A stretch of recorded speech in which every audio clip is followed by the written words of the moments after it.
কবি দেবব্রত সিংয়ের লেখা আঞ্চলিক কবিতা পেজ। আমি জাম্বনি কুড়িপাড়ার শিবুকুড়ির ব্রিটিশ সাজলি বটি। কাগজওয়ালা বললে, অতটুকু বললে হবে কেন? তুমি এবারকার মাধ্যমিকে প্রথম হইছ, তোমাকে বলতে হবে আরো অনেক কিছু। টিভিওয়ালারা বললে, তুমি খ্যাত মজুরে মিয়া, তুমি কি করে কামিন খাইটে মাধ্যমিকে প্রথম হইলে সেই তো তোমাকে বলতে হবে খুইলে। পঞ্চায়েতের রনি বৌদি, প্রধান, উপপ্রধান, এমএলএ, এমপি সব একেবারে হামলে পড়লে মোদের মাটির কুইরে ঘরের উঠানে। জাম্বনি স্কুলে হেডমাস্টার সে কোন বিহন বেলায় কাঠের আঙ্গুর তৈলা হাইকে ডাইকে ঘুম ভাঙায়। যখন প্রথম খবরটা শোনালে তখন মাকে জড়ায় আমি শুয়েছিলাম। কুইরে ঘরে ঘুটঘুটে অন্ধকারে স্যারকে দেখে মায়ের পাড়া চোখ কচালে হা হয়ে ভাইলেছিলাম আমিও। এ কি স্বপন দেখছি নাকি? স্যার বললে, স্বপন লয়, ই তো সত্যি বটে। কথাটা শুনে মা আর আমি কানে ভাষায় দিয়েছিলাম দুজনে। আর যদি বাপ বেঁচে থাকত, মানুষটাকে দেখাইতে পাইতাম অনেক কিছু। আমার বুকের ভেতর যে সাঁঝ বাতিটা জ্বাইলে দিয়েছিল মানুষটা, সেই বাতিটা কি কইরে আজ মোদের কুইরে ঘরটাকে আলো কইরেছে সেইটা দেখাইতে পাইতাম। আপনারা বলছেন বটে, আমাদের মতো মিয়ারা যদি উঠে আসে তবে ভারতবর্ষ উঠে আসে। কথাটা সত্য বটে, কিন্তু খাড়া পাহাড়ে উঠা যে কি কঠিন কাজ, বড় দম লাগে, বড় তেজ লাগে। আমি জাম্বনির কুইরিপাড়ার শিবু কৈরির বুটি সাজলি বটি।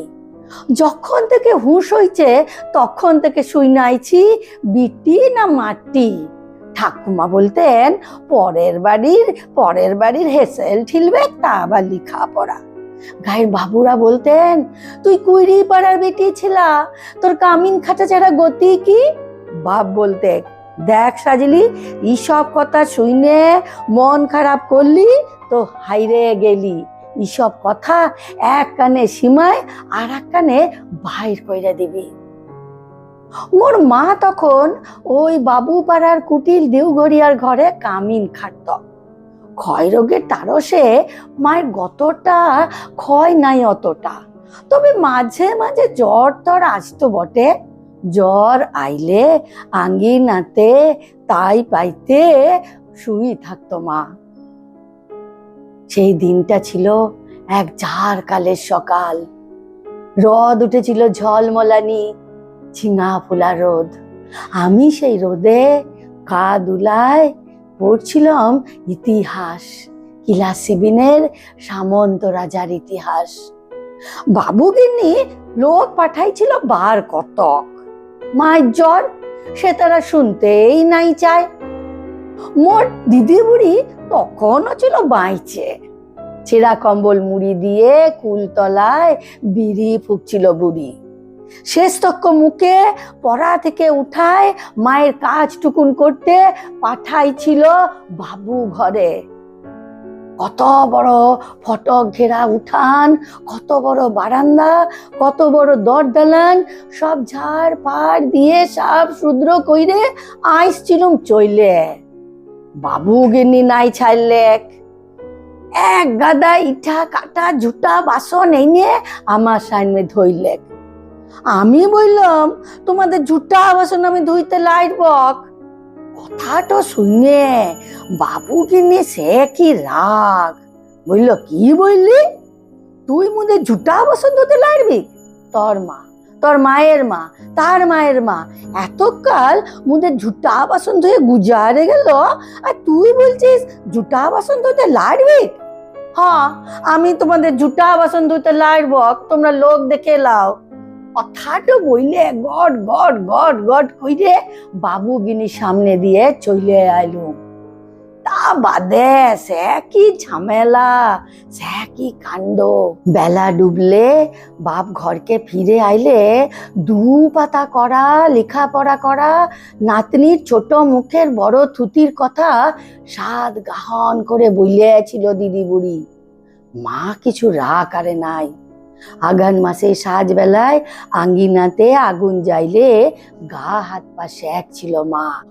এক মাথা ঝাঁকড়া চুল ঝাঁকানো বাপের কঠিন পাথরের মতো মুখটা ঝলসে উঠেছিল আগুনের আইচে।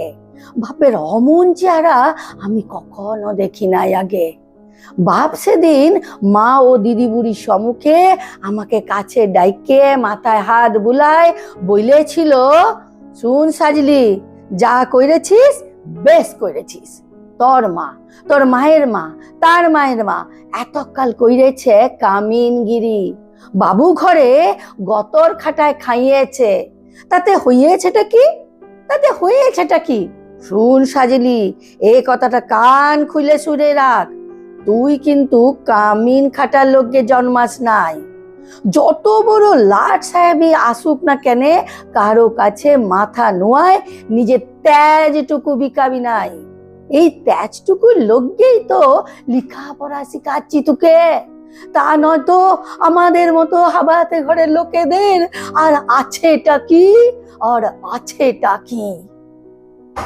কবেকার সেই ক্লাস 7 কথা ভাবতে যাইয়ে এখন টিভিওয়ালা কাগজওয়ালাদের সম্মুখে কি যে বলি। তাল পাতার রদ দিয়া ঘেরা গোবর লেপা আঙ্গিনাতে এখন লোকে লোকাকার। তারই মাঝে জিপ গাড়িতে চাইপে সিটি বাজায় মন্ত্রী আইলেক ছুটে, কোথায় সাজলি কুড়ি, কোথায়?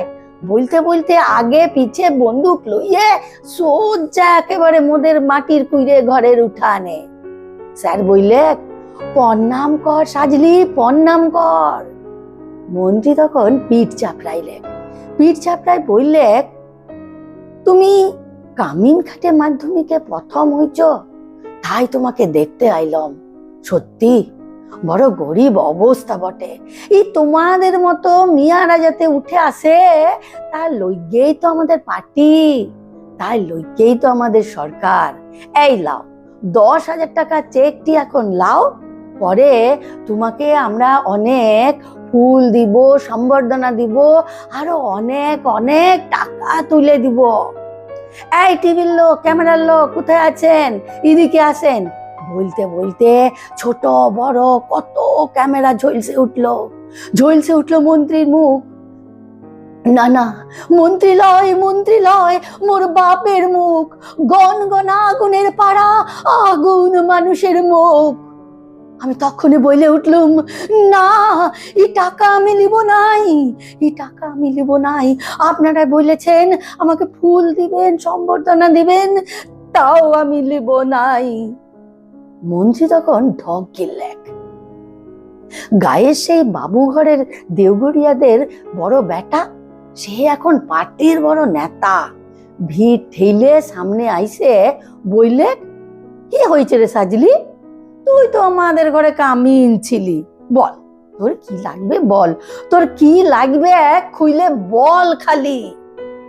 আমি বললুম, মোর পাড়া আর শয়ে শয়ে আরো অনেক সাজলি আছে, আরো অনেক শিবকুড়ির বিটি আছে ঘা গ্রামে। তারা যতদিন অন্ধকারে পইরে রইবে, তারা যতদিন লেখাপড়া লইকে কান্দে বুলবে, ততদিন কোন বাবুর আমার দয়া নাই লাগবে। শুনছেন, শুনছেন আপনারা?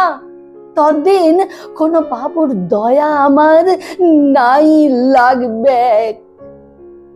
নমস্কার।